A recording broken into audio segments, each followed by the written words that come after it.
Hi hello ನಮಸ್ಕಾರ ಸ್ನೇಹಿತರೆ. ಇಲ್ಲಿ ರಾಮಾಚಾರಿ ಮತ್ತು ಚಾರು ನಡುವೆ ಆ ಹೊಸ ಹುಡುಗಿಯ ವಿಷಯಕ್ಕೆ ಜಗಳ ಆಗ್ತದೆ.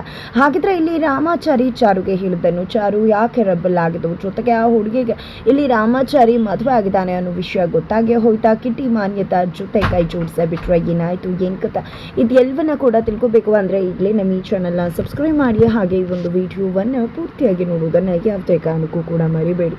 ಇಲ್ಲಿ ಚಾರು ರಾಮಾಚಾರಿಗೆ 2 ಸುಳಿವಿದೆ ಅಂತ ಅನ್ಕೊಳ್ಳೋಕ್ಕೂ, ಆ ಕಡೆ ರಾಮಾಚಾರಿ ಬದುಕಲ್ಲಿ ಮತ್ತೊಂದು ಹುಡುಗಿ ಪ್ರವೇಶ ಕೊಡೋದಕ್ಕೂ ಒಂದೇ ಆಗ್ಬಿಡತ್ತೆ.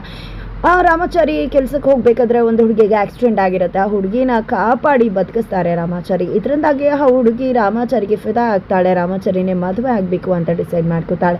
ರಾಮಾಚಾರಿನ ಇಷ್ಟಪಡ್ತಾಳೆ. ಅದೇ ವಿಷಯನ ಅಪ್ಪಂಗೆ ಹೇಳಿದಾಗ ಅಪ್ಪ ಎಂದೂ ಕೂಡ ಮಗಳ ವಿಷಯಕ್ಕೆ ಇಲ್ಲ ಅಂತ ಹೇಳಿ ವಿರೋಧ ಮಾಡೋದೇ ಇಲ್ಲ.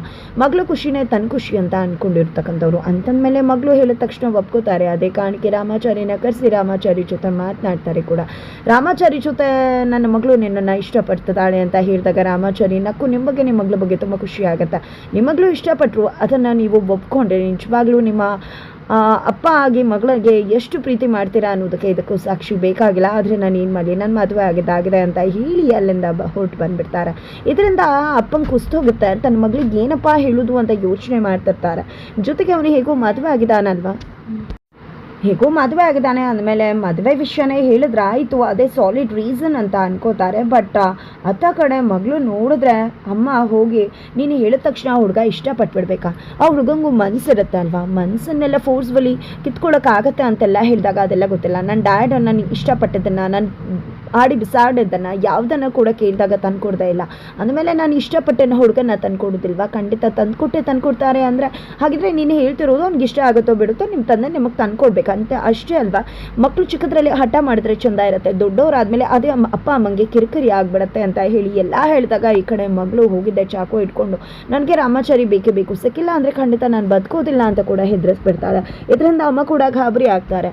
ಇಲ್ಲಿ ಅಪ್ಪ ಮನೆಗೆ ಬರ್ತಿದ್ದಾಗೆ ಅಪ್ಪನ ಪ್ರಶ್ನೆ ಮಾಡ್ತಿದ್ದಾಳೆ, ಅಪ್ಪ ಏನಾಯಿತು ರಾಮಾಚಾರಿ ಒಪ್ಕೊಂಡ ಅಂತೆಲ್ಲ ಕೇಳಿದಾಗ ಈ ಕಡೆ ನನಗೇನು ಮಾಡಿದೆ ಗೊತ್ತಾ ಪಪ್ಪ, ನನಗೆ ಗೊತ್ತಿತ್ತು ನೀವು ಆ ರಾಮಾಚಾರಿಯಿಂದ ಒಳ್ಳೆ ನ್ಯೂಸ್ ತೊಗೊಂಡು ಬರ್ತೀರಾ ಅಂತ. ಆದರೆ ಈ ಅಮ್ಮ ನೋಡಿದ್ರೆ ಏನೇನೋ ಮಾತಾಡ್ತಿದ್ಲು, ಅದಕ್ಕೆ ರಾಮಾಚಾರಿ ಸಿಕ್ಕಿಲ್ಲ ಅಂದರೆ ನಾನು ಕಥೆನೇ ಮುಗಿಸ್ಕೋತೀನಿ ಅಂತ ಹೇಳಿದೆ ಅಂದಾಗ ಸತ್ಯ ಹೇಳೋಕೆ ಬಂದಂಥ ಅಪ್ಪ ಮಗಳ ಮಾತನ್ನ ಕೇಳಿ ನಿಜವಾಗ್ಲೂ ಕೂಡ ಅವರ ಎದೆ ನಡ್ಕೋಗುತ್ತೆ. ಏನಪ್ಪ ಇದು, ನನ್ನ ಮಗಳು ಜಸ್ಟ್ ನನ್ನ ಹೆಂಡತಿ ಹೇಳಿರೋದಕ್ಕೆ ಇಂಥ ಕೆಲಸ ಮಾಡ್ಕೊಳಕ್ಕೆ ಹೊಟ್ಲು ಅಂದರೆ, ಅವಳಿಗೆ ಇಷ್ಟಪಟ್ಟಿದ್ದು ಸಿಕ್ಕಿಲ್ಲ ಅಂದರೆ ಖಂಡಿತ ಅಂಥ ಕೆಲಸನೇ ಮಾಡಿಕೊಂಡ್ರೆ ಏನು ಮಾಡೋದು ಅಂತ ಅನ್ಕೋತಿದ್ದಾಗೆ ಮಗಳಿಗೆ ಸುಳ್ಳನ್ನೇ ಹೇಳಿಬಿಡ್ತಾರೆ.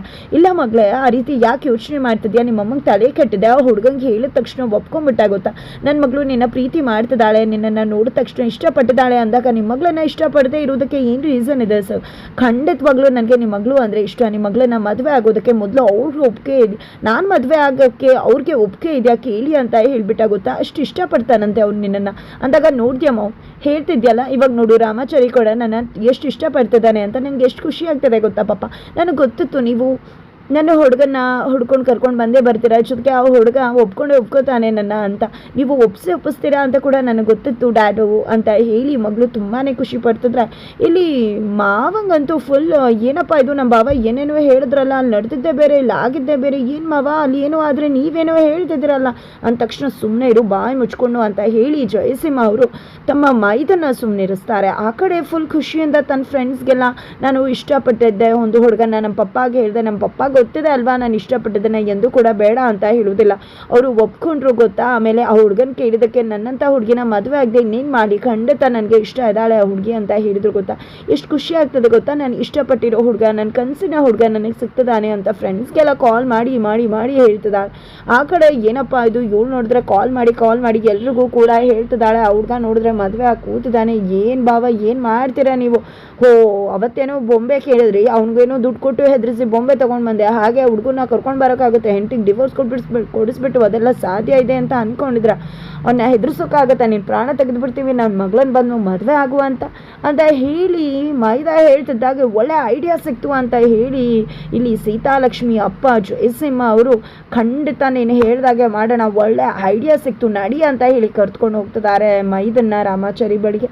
ಅದರ ಜೊತೆ ಅತ್ತ ಕಡೆ ರಾಮಾಚಾರಿ ಚಾರು ಹತ್ರ ಬಂದಿದ್ದೆ, ಮೇಡಮ್ ನಿಮ್ಮ ತಲೆ ನಾಲ್ಗೆ ನನ್ನ ಮಚ್ಚೆ ಇದೆಯಾ, ಏನು ಮೇಡಮ್ ನೀವು ಹೇಳ್ದಾಗೆ ಆಗೋಯ್ತಲ್ಲ ಅಂತ ಹೇಳ್ತಿದ್ದಾರೆ. ಏನು ಹೇಳ್ತಿದ್ಯಾ ರಾಮಾಚಾರಿ ಅಂದಾಗ, ನೀವು ತಲೆಯಲ್ಲಿ 2 ಸುಳಿದೆ ಅಂತ ಒಂದು ಹುಡುಗಿ ಬರ್ತಾಳೆ ಅಂತ ಹೆದರ್ಕೊಂಡ್ರ, ಇವತ್ತು ಏನಾಯಿತು ಗೊತ್ತಾ, ಅದೇ ನನ್ನ ಆಕ್ಸಿಡೆಂಟ್ ಆಗಿತ್ತಲ್ಲ, ಆ ಹುಡುಗಿ ತಂದೆ ನನ್ನ ಭೇಟಿ ಮಾಡೋಕೆ ಕರೆದಿದ್ರಲ್ವ, ಹೋಗಿದ್ನಲ್ವ, ಅವ್ರು ಬಂದು ಏನು ಹೇಳಿದ್ರು ಗೊತ್ತಾ, ನಮ್ಮ ಮಗಳು ನಿಮ್ಮನ್ನು ಇಷ್ಟಪಡ್ತಿದ್ದಾರೆ, ದಯವಿಟ್ಟು ನೀವು ನನ್ನ ಮಗಳನ್ನ ಮದುವೆ ಆಗಬೇಕು ಅಂತ ಹೇಳಿದರು ಅಂತ ಹೇಳ್ತಿದ್ರೆ, ನೀನು ಹೇಳಿದೆ ರಾಮಾಚಾರಿ ಅದಕ್ಕೆ ಅಂತ ಚಾರು ತುಂಬ ಕೋಪ ಮಾಡ್ಕೊಂಡು ಕೇಳ್ತಿದ್ರೆ, ನಾನೇನು ಹೇಳಿ ಮೇಡಮ್ ನಕ್ಕು ಬಂದೆ ಅಂತ ಹೇಳ್ತಾರೆ. ಏನು ಮಾತಾಡ್ತಿದ್ಯಾ ನೀನು, ಅವ್ರಿಗೆ ಹೇಳಿದ ಮಾತ್ರಕ್ಕೆ ನಕ್ಕು ಬಂದ್ಯಾ, ಒಂದು 4 ಕೊಟ್ಟು ಬರಬೇಕಿತ್ತಲ್ವ ಅಂದಕ್ಕೆ ಏನು ಮಾತಾಡ್ತಿದ್ರಾ ಮೇಡಮ್, ಅವ್ರಿಗೆ ನಾನು ಮದುವೆ ಆಗಿದ್ದೀನಿ ಅಂತ ಗೊತ್ತಿತ್ತಾ, ನಿಮ್ದೊಳ್ಳೆ ಸರಿ ಹೋಯ್ತಲ್ಲ, ಮದುವೆ ಆಗಿದ್ದೀನಿ ಅಂತ ಗೊತ್ತಿರಲಿಲ್ಲ, ನಾನು ಮದುವೆ ಆಗಿದೆ ಅಂತ ಹೇಳಿ ಬಂದೆ, ಅವ್ರಿಗೇನು ಗೊತ್ತಿತ್ತಾ ನಾನು ನಿನ್ನ ಇಷ್ಟಪಡಬಾರ್ದು, ನಾನು ಮದುವೆ ಆಗಿದ್ದೀನಿ ಹಾಗೆ ಹೀಗೆ ಅಂತ.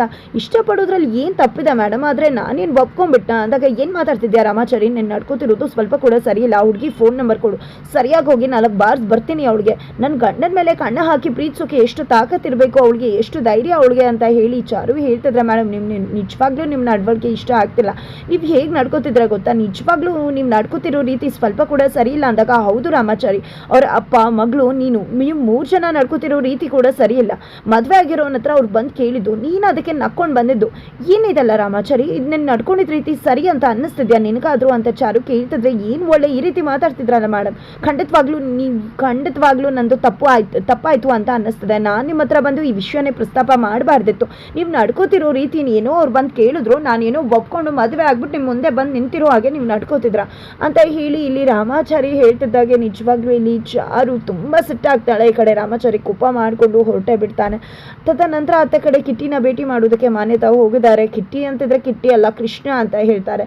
ನೋಡು ಕಿಟ್ಟಿ, ನೋಡು ಕೃಷ್ಣ, ನನ್ನ ಮಗಳು ರಾಮಾಚಾರಿ ಜೊತೆ ಇರೋದು ಸ್ವಲ್ಪ ಕೂಡ ಇಷ್ಟ ಇಲ್ಲ, ನನ್ನ ಮಗಳು ರಾಯಲ್ ಆಗಿದ್ದು ಲಕ್ಸುರಿ ಆಗಿ ಬದುಕಬೇಕು, ಅವನಿಂದ ದೂರ ಮಾಡಬೇಕು ನನ್ನ ಮಗಳನ್ನ, ಅದೇ ಕಾರಣಕ್ಕೆ ನಿನ್ನ ಸಹಾಯ ಕೇಳೋಕೆ ಅಂತ ಬಂದಿದ್ದೀನಿ, ನಾನು ಕೂಡ ನನ್ನ ಮಗಳು ಕೂಡ ಇಬ್ಬರು ಒಂದಾಗಬೇಕು ಅಂತೆಲ್ಲ ಹೇಳಿದಾಗ, ಏನು ಮೇಡಮ್ ಮಾತಾಡ್ತಿದ್ರ, ನಿಮ್ಗೆ ಲಕ್ಸುರಿ ಲೈಫ್ ಬೇಕು ಅಂತ ನಿಮ್ಮ ಮಗಳನ್ನ ನೀವು ಯೂಸ್ ಮಾಡ್ಕೋತಿದ್ರ ಅಂತ ಕಿಟ್ಟಿ ಕೇಳಿದಾಗ, ಅದು ಹಾಗಲ್ಲ ಕಿಟ್ಟಿ, ನೀನು ಸುಮ್ಮನೆ ತಪ್ಪು ತಿಳ್ಕೊತಿದ್ಯಾ, ನನ್ನ ಮಗಳು ಅಂತ ಕೊಂಪೆಲಿರೋ ಇದು ನನಗೆ ಸ್ವಲ್ಪ ಕೂಡ ಇಷ್ಟ ಇಲ್ಲ, ಇವತ್ತು ನೀನು ನಿಮ್ಮ ಮನೆಯವರು ನಿಂಗೆ ಸಿಕ್ಕಿದ್ದಾರೆ ಅಂದರೆ ಅದಕ್ಕೆಲ್ಲ ನಾನೇ ಕಾರಣ ಅನ್ನೋದನ್ನು ಮರಿಬೇಡ ಅಂತ ಮಾನ್ಯತಾ ಹೇಳಿದಾಗ, ಅದಕ್ಕೋಸ್ಕರನೇ ಸುಮ್ಮನಿದ್ದೀನಿ, ಇಲ್ಲಾಂದರೆ ಖಂಡಿತ ನಿಮ್ಮನ್ನ ಸುಮ್ಮನೆ ಬಿಡ್ತಿರ್ಲಿಲ್ಲ, ಏನೋ ಮಗಳು ಜೊತೆ ಸಂಬಂಧ ಸರಿಪಡಿಸು ಅಂದಾಗ ಏನೋ ಮಾಡ್ಬೋದಿತ್ತು, ಅದನ್ನು ಬಿಟ್ಟು ನಿಮ್ಮ ಮಗಳು ಅಲ್ಲಿ ಚೆನ್ನಾಗಿದ್ದಾರೆ, ದೇವತೆ ಅಂತ ಮಗಳಿಗೆ ಎಲ್ಲಿಂದ ನೀವು ರಾಕ್ಷಸಿ ಅಂತ ತಾಯಿ, ನಿಜವಾಗ್ಲೂ ಆಶ್ಚರ್ಯ ಆಗ್ತದೆ, ನಿಜವಾಗ್ಲೂ ನೀವು ಅವರ ಅಮ್ಮನ ಅಂತ ಏನು ಮಾತಾಡ್ತಿದ್ರ ನೀವು, ಸುಮ್ಮನೆ ಇದನ್ನೆಲ್ಲ ಬಿಟ್ಟು ನಿಂಪಾಡಿಗೆ ನೀವು ಇದ್ರೆ ಒಳ್ಳೇದು ಅಂತ ಕಿಟ್ಟಿ ಎಚ್ಚರಿಕೆ ಕೊಟ್ಟು ಅಲ್ಲಿಂದ ಹೋಗ್ತಾರೆ. ತದನಂತರ ಆತ ಕಡೆ ರಾಮಾಚಾರಿ ಕೆಲಸಕ್ಕೆ ಹೋಗ್ತಿರ್ತಾರೆ. ಈ ಕಡೆ ಚಾರು ಹತ್ಕೊಂಡು ಕೂತ್ಕೊಂಡಿದ್ದಾಳೆ. ರಾಮಾಚಾರಿ ಎಷ್ಟೇ ಹೇಳಿದ್ರು ಕೂಡ ಕನ್ವಿನ್ಸ್ ಆಗ್ತಿಲ್ಲ. ಇಲ್ಲಿ ಚಾರು ಕೋಪ ಮಾಡ್ಕೊಂಡು ಜಗಳ ಮಾಡಿದ್ರಿಂದ ರಾಮಾಚಾರಿ ಮನಸ್ಸು ಹಾಳಾಗಿದೆ. ಹಾಗಾಗಿ ಇಲ್ಲಿ ಚಾರು ಎಷ್ಟೇ ಮಾತಾಡಿದ್ರು ಕೂಡ ರಾಮಾಚಾರಿ ಮಾತಾಡದೆ ಕೆಲಸಕ್ಕೆ ಹೋಗ್ಬಿಡ್ತಾರೆ. ಹಾಗಾಗಿ ಇಲ್ಲಿ ಚಾರು ಹತ್ಕೊಂಡು ಕೂತಿದ್ದಾರೆ. ಅತ್ತೆ ಮತ್ತು ಮುರಾರಿ ಬರ್ತಿದ್ದಾಗೆ, ಯಾಕೆ ಅಳ್ತಿದ್ಯಾ ಅಂದಾಗ, ಈ ರೀತಿ ನಮಗೆ ಜಗಳ ಆಯಿತು ಅಂದಾಗ, ಜಗಳ ಅನ್ನೋದು ಸಾಮಾನ್ಯ ಅಲ್ವಮ್ಮ, ಯಾಕೆ ಹೆದರ್ಕೋತಿದ್ಯಾ, ಯಾಕೆ ಭಯ ಪಡ್ತಿದ್ಯಾ, ಸಿಗೋ ತನಕ ಸಿಗೋಲ್ವಲ್ಲ ಅಂತ ಭಯ, ಸಿಕ್ಕಿದ ಮೇಲೆ ಉಳಿಯುತ್ತೋ ಅನ್ನೋ ಭಯ, ಇದು ಸರ್ವೇ ಸಾಮಾನ್ಯ ಅಲ್ವಾ ಅಂತ ಜಾನಕಿ ಅಮ್ಮ ಚಾರುಗೆ ಬುದ್ಧಿ ಹೇಳ್ತಾ ಇದ್ರೆ, ಆ ಕಡೆ ರಾಮಾಚಾರಿ ಕೆಲ್ಸಕ್ಕೆ ಹೋಗ್ಬೇಕಿದ್ರೆ ಈ ಕಡೆ ಜಯಸಿಂಹ ಅವರ ಮೈದಾ ಬಂದಿದ್ದೆ, ತಡೆದಿದ್ದೆ, ಸ್ವಲ್ಪ ನಮ್ಮ ಭಾವ ನಿಮ್ಮ ಜೊತೆ ಮಾತಾಡ್ಬೇಕಂತ ಅಲ್ಲಿದ್ದಾರೆ, ನಡೀರಿ ಅಂತ ಹೇಳಿ ಬೈಕಲ್ಲಿ ಹೋಗಿ ಅಂತ ಕಳಿಸ್ತಾರೆ. ಹಾಗಿದ್ರೆ ಏನಾಗುತ್ತೆ ಮುಂದೆ, ಅಲ್ಲಿ ಜಯಸಿಂಹ ಅವರು ರಾಮಾಚಾರಿಗೆ ಡಿವೋರ್ಸ್ ಕೊಡು ಅಂತ ಹೇಳ್ತಿದ್ದಾಗೆ ರೆಬಲ್ ಆಗ್ತಾರ ರಾಮಾಚಾರಿ, ಅಥವಾ ಬೇರೆ ಯಾವುದೋ ರೀತಿಲಿ ಪ್ಲಾನ್ ಮಾಡಿ ಇಲ್ಲಿ ರಾಮಾಚಾರಿನ ಲಾಕ್ ಮಾಡಿಬಿಡ್ತಾರ, ಏನಾಗುತ್ತೆ ಏನು ಕತೆ ತಿಳ್ಕೊಬೇಕು ಅಂದರೆ ಮುಂದೆ ನಾವು ವೀಡಿಯೋಗೆ ವೇಟ್ ಮಾಡೋದನ್ನ ಮರಿ.